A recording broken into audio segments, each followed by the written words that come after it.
Your hosts have earned a reputation as fierce and effective advocates inside and outside of the courtroom. Both partners are experienced trial attorneys who have been board certified in family law by the Texas Board of Legal Specialization.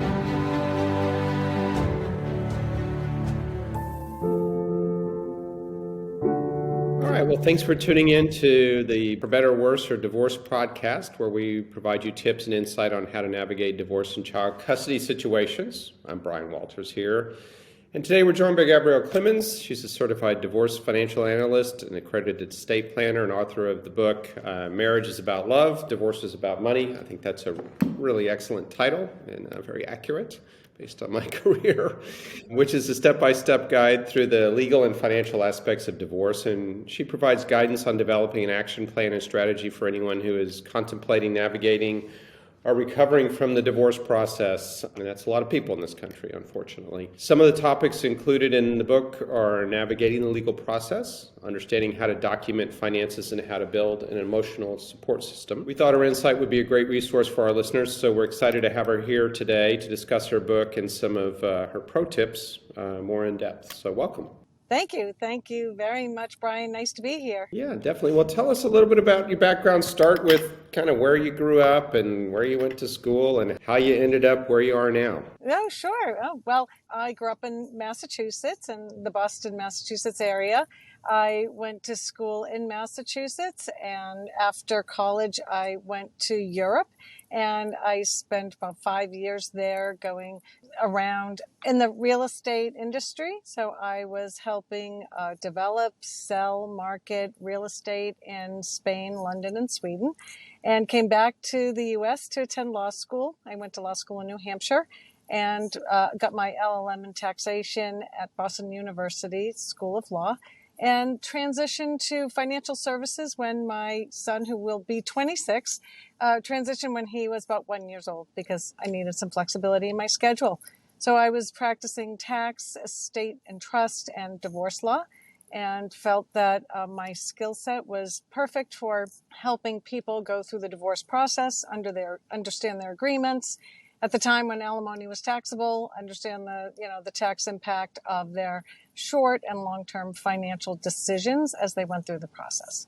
Okay, well, great. Spent some time in Europe myself, and in Denmark and Germany and Poland and some other places. So you got to Spain, which is a lovely place to visit, but I never got to live there. So it's you're fortunate to spend some time there. A really amazing place. All right, well, the book that I just showed and we're talking about is called Marriage is About Love, Divorce is About Money. Again, and the subtitle is The Business of Divorce. I think that's a really accurate thing, and it's difficult, right? I mean, it's difficult to go from love and walking down the aisle and having babies together and all that other wonderful, exciting stuff, and then suddenly you're ending things, and if you don't have kids anymore, or the kids are grown or whatever, then really, that's kind of what we're talking about is money. That's what's left. How we express ourselves in this society, for better or worse. And so let's talk about some hints and thoughts you have, and kind of break it down into three categories: about before the divorce, during the divorce, and then after the divorce. So before the divorce, you have thoughts or suggestions or things we should be thinking about before someone actually starts that process? Of course, if you're blindsided by it, we're going to go right to stage 2. But for most people, I think there's some sense that it's coming. Absolutely. Yeah, the first thing I advise my clients to do and people that I consult with is to engage the skills of a therapist. I think you really have to have your emotions intact, be prepared for what this journey is going to take emotionally, psychologically, and of course financially. But as I say in my book, it's all about your fortress, your family, your finances. I mean, it's just the perfect storm, and especially if you weren't anticipating this, you're really caught off guard, and it throws you into a panic. It throws you into what we call divorce shock. And it can be debilitating. And even if you have been contemplating this for a long time yourself and you initiate the process, I don't think it's going to be as simple as you think.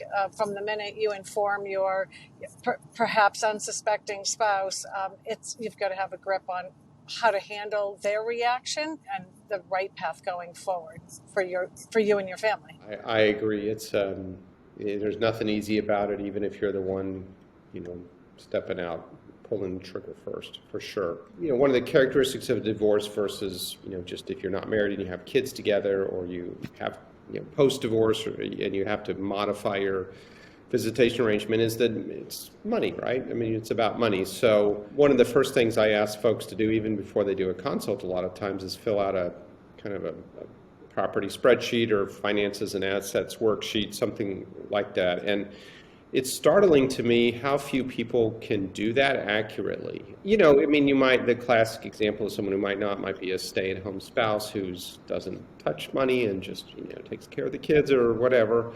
But actually, it's even common when it's the financial management spouse. I often ask a question early on in a divorce consult of what's your net worth?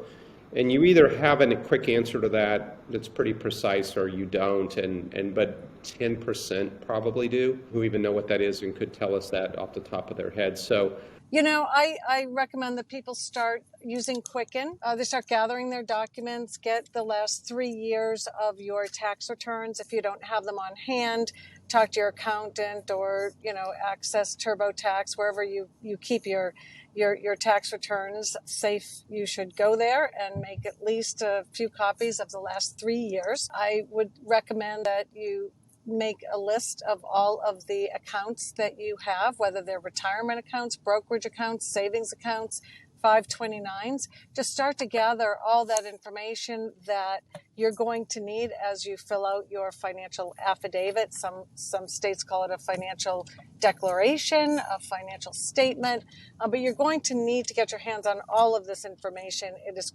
the financial affidavit, in your case, is the most critical document in this divorce process. We need to know where the money's coming, where the money's going, and where we can find it. And I would start there. If you don't know what your electric bill is, you can always call the electric company and ask them for last year's bills. On the average, what are you spending? So it can be tedious. It's not very fun, and it's going to change a lot. And so having access to this worksheet, or keeping it, like I said, in a Quicken, start a Dropbox file, a Dropbox account, and drop all of your information, all of these statements in the Dropbox, so it's easily accessible. You can share it with your financial advisor, your attorney. So every time you need to update this information, you can easily access it, because you don't want to keep rummaging through all of your files looking for your most recent mortgage statement. Absolutely. And it's also can be a key indicator, in my opinion, about something's wrong, right? If you have a statement that says there was, $500,000 in a money market account 3 months ago, and your spouse, their affidavit says there's no more money in that account that's current, right?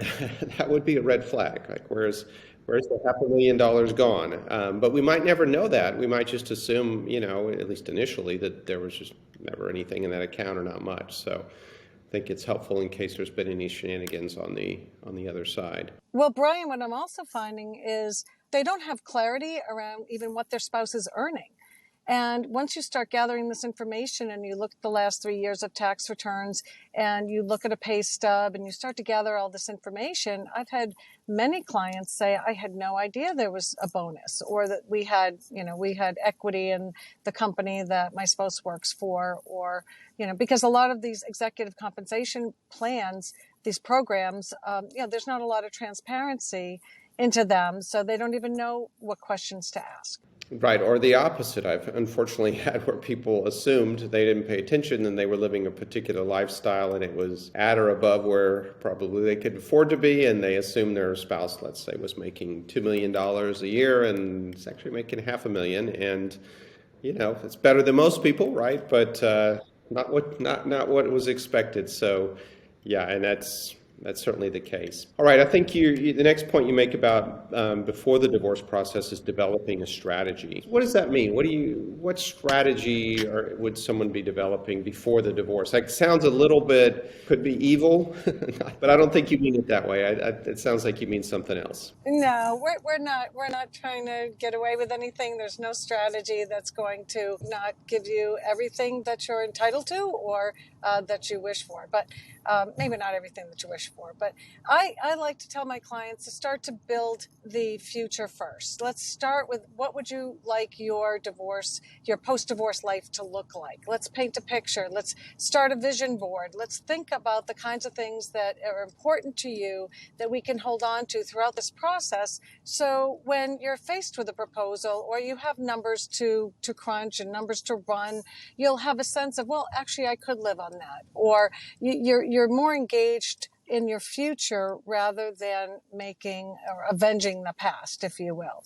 And that's what I find works well. So if you have a therapist and you start focusing on the future, divorce should be about a vision for the future, not about the past. And don't define yourself by your divorce state. You want to make sure that you can build upon the important aspects of your life in the future.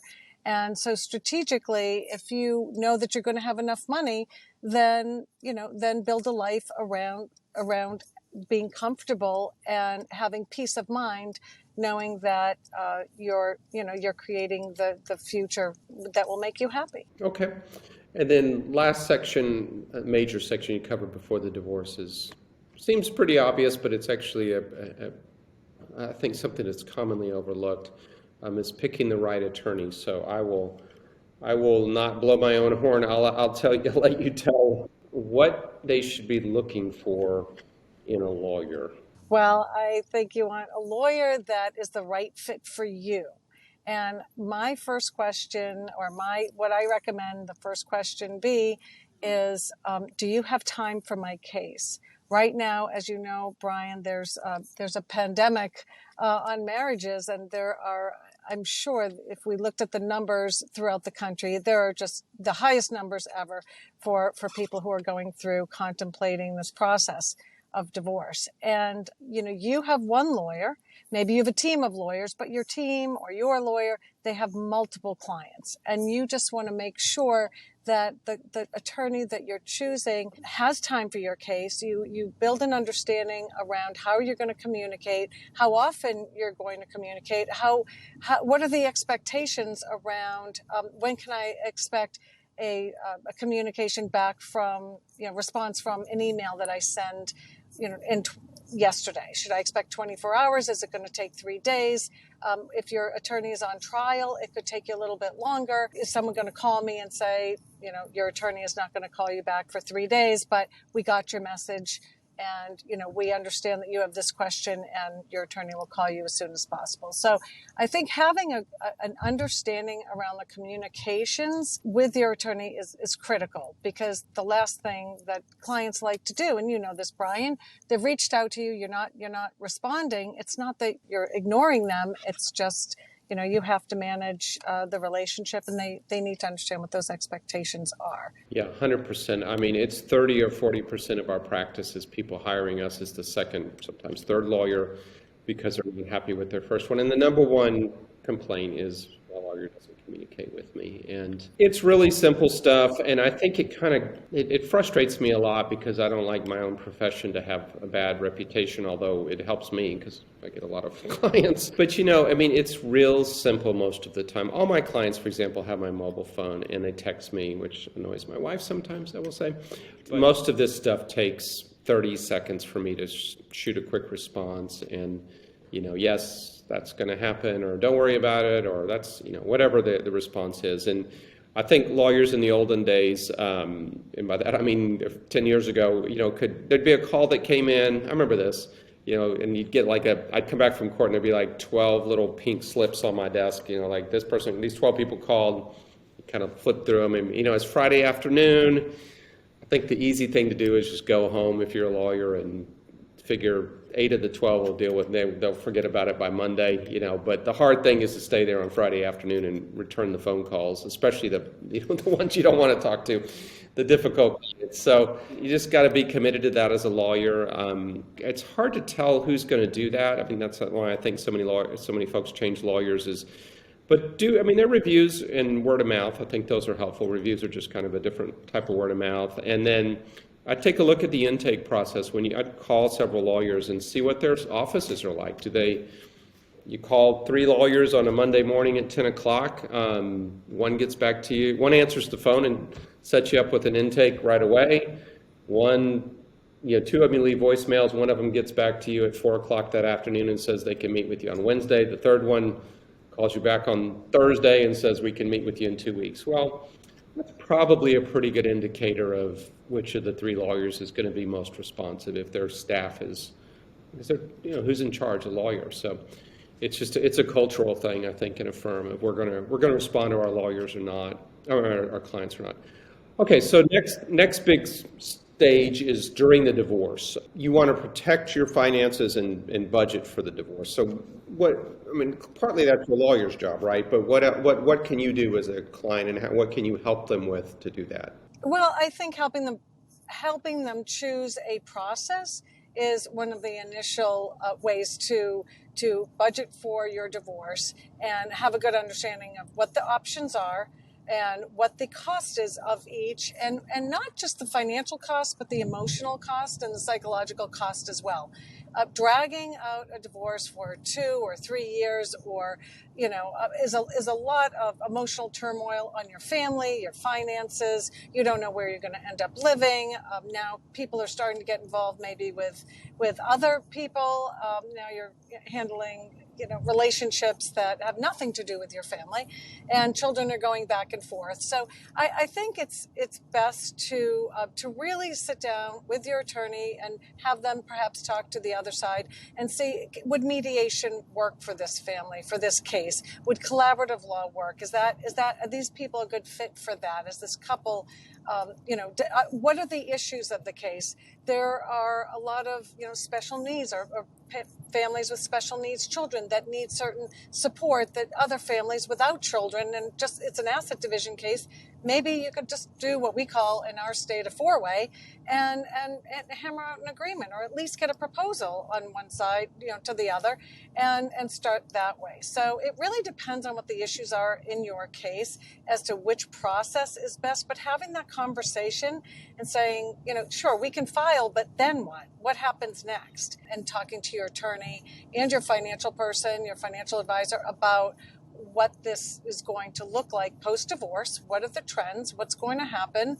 And how collaborative can you be throughout this process to save time, money, and emotions, and get on with your life when everyone's ready. I agree. It makes a lot of sense, and to some extent, also, to be fair, it's under your control, and some extent it's not as a client, right? I mean, if your spouse is being totally unreasonable, you may not have a choice. But I agree. It's generally, like most things in life, it's two people, and they can make it worse or less worse depending on their own input into it.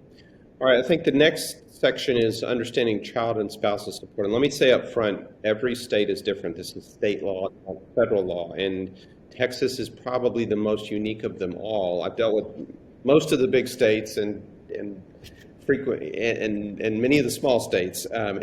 Texas is every lawyer in the other states shakes their head about it, somewhat in jealousy, sometimes somewhat in dismay, but everything's different. So you don't want to go online and say, oh, I'm going to get 20% of my spouse's income for the rest of my life as spousal support, because that's what I read on the internet, or I'm going to get blah blah blah for child support. It's very, very specific has been my experience with it so far. So, but how would you approach it, or how would you advise folks to approach that issue?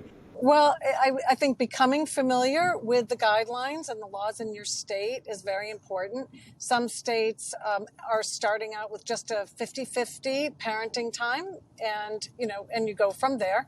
It depends if you work. It depends, on what your schedule is, your travel schedule for work, or your spouse's travel schedule. And I think coming up with a realistic parenting plan that is sustainable. Be sure to keep contemporaneous notes on the calendar as to how often you have your child, what activities that you're taking part in, what does your child need to do, and it's really child-centered.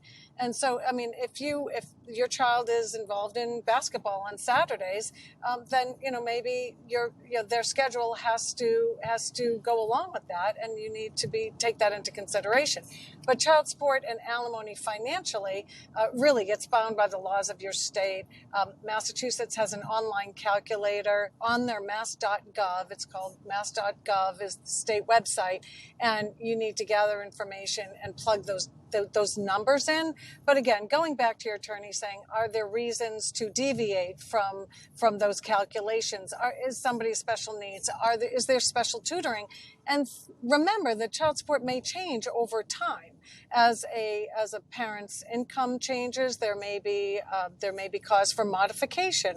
The child may need tutoring and extra services that they didn't need, when they were 2, but they need when they're 12, 13, 14. So I think being flexible and understanding that as your child grows, these things are going to change, but you want to do everything you can to support your child and within your means. And alimony, again, every state is different with respect to how they calculate alimony, how long alimony lasts, and under what circumstances it terminates. In some states, if you cohabitate with a romantic partner and someone else who's contributing to your household, that is going to have an impact on your alimony. You don't even have to get remarried in. So you want to know the rules, know the guidelines, have an understanding of what your state's rules and guidelines are, and talk to your attorney about it, and then you can help build your lifestyle around what that financial support is going to look like. Yeah, I very much agree. Well, lastly, for this section, one of the most common questions I get is, what about the family home? Am I going to be able to stay in the home? Can me and the kids stay here? Either short term, maybe 2 different answers, and long term, post-divorce. So how should someone who's going through the divorce process view that and kind of deal with that issue in your experience? Well, that has to be handled immediately. You have to either have the attorneys work out some financial arrangement that someone's going to pay the mortgage, the taxes, the insurance, pendente lite. During the course of the litigation, there has to be some kind of financial support. It can be temporary. If it's a temporary order, it could be considered final at the final stages of the divorce.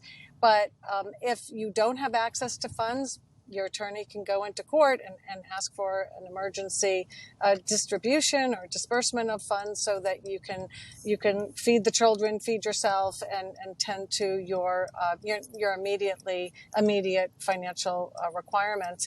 And then as you go through deciding, do I want the house? Not everybody wants to keep the family home. Some people want to start fresh. Some people enjoy, spending time in another area, and they aren't interested in maintaining and paying for and managing the family home. So it just depends on what you want, and then looking at the finances and seeing what your spouse wants, and even what your children want. Some people go look at other houses. They like to rent. They don't want to have the responsibility during the course of the divorce to manage the household, or if they just want to leave the household because they don't want to be there with their spouse in an estranged relationship.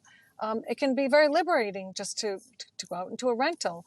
There's something called nesting, and it's when the parents leave and find temporary quarters every weekend or every other weekend, and the children stay in place, which I think can really work well for many families, because if you're concerned about keeping your children stable, and this could work for you, then it keeps the kids in one place and the parents go from place to place on the weekends or every other weekend, whatever the schedule is. So those kinds of questions that are financial in nature can be answered throughout the course of the divorce process as you're crunching the numbers, as you're getting the marital estate inventory in place, finding out what, is the cash flow, is there enough cash flow to keep 2 households, to maintain 2 households.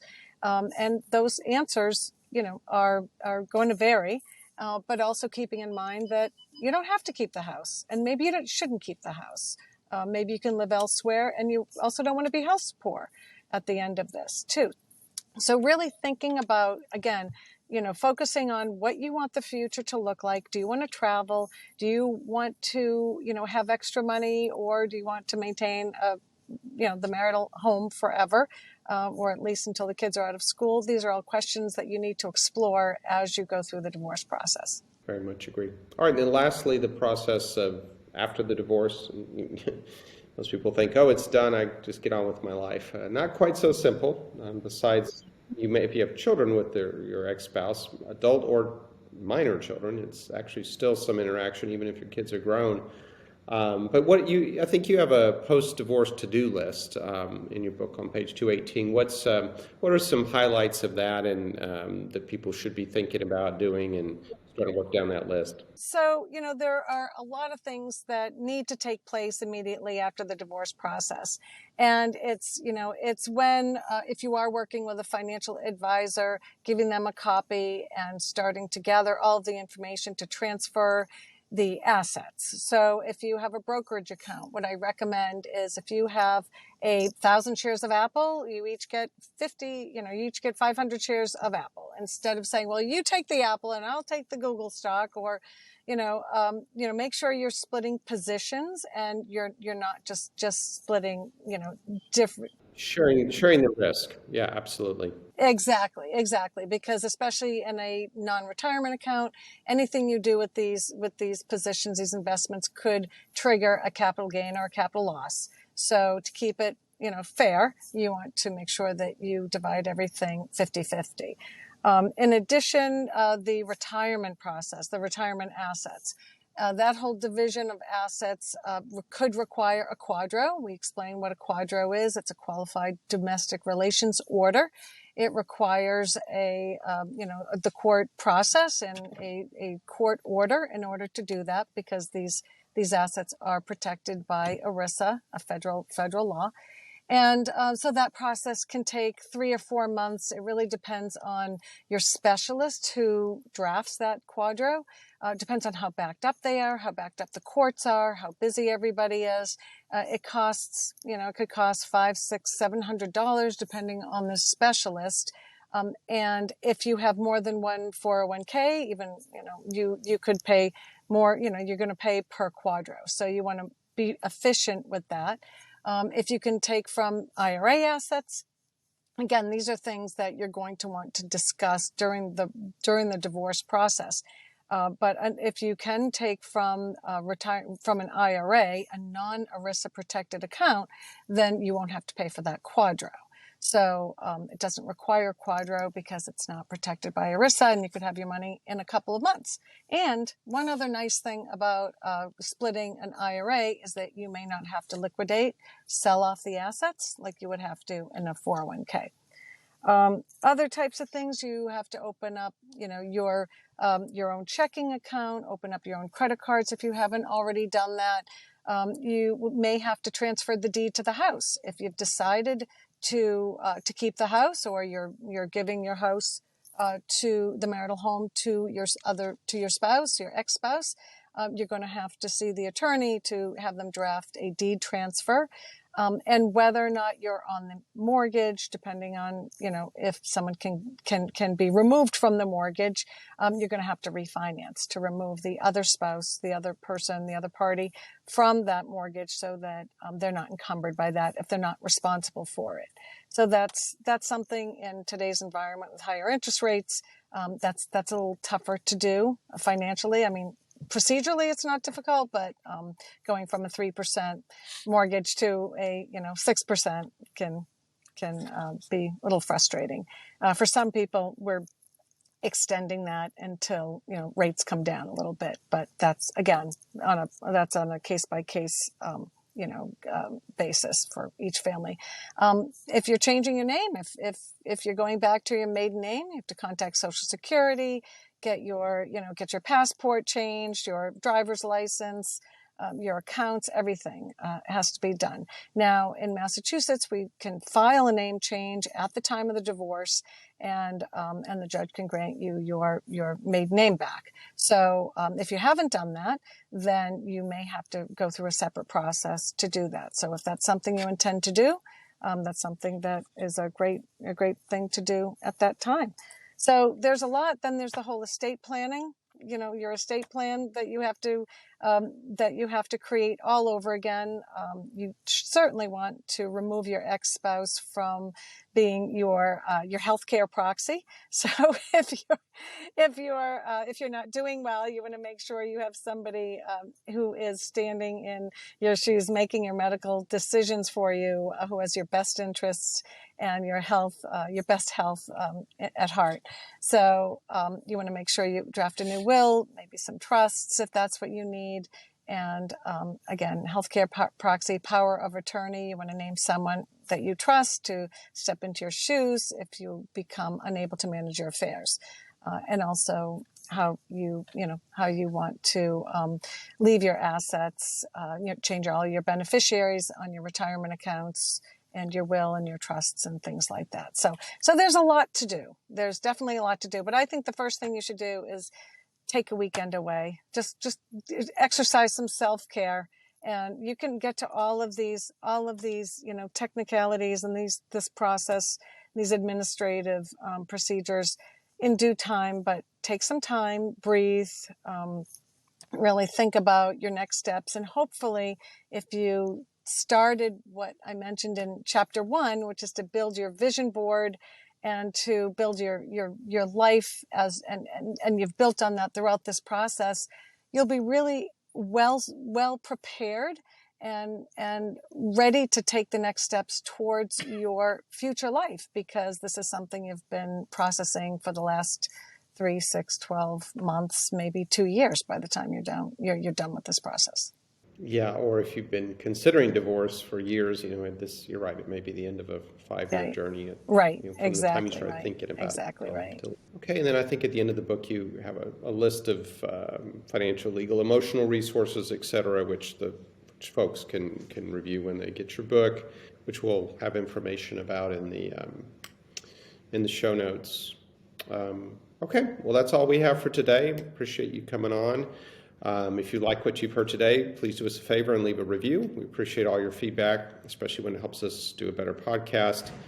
If you'd like to reach out to Gabrielle directly, we will have her contact information as well as a link to purchase her book in the description. Thank you so much. We can't thank you enough for joining us. If you'd like to talk to one of us here at the firm directly about your family law or divorce situation or anything else you'd like to cover, for us to cover in future episodes, please reach out to us at podcast.waltersgilbreth.com. I'm Brian Walters, and thank you for listening. For information about the topics covered in today's episode and more, you can visit our website at waltersgilbreth.com. Thanks for tuning in to today's episode of For Better, Worse, or Divorce, where we post new episodes every first and third Wednesday. Do you have a topic you want discussed or a question for our hosts? Email us at podcast@waltersgilbreth.com. Thanks for listening. Until next time.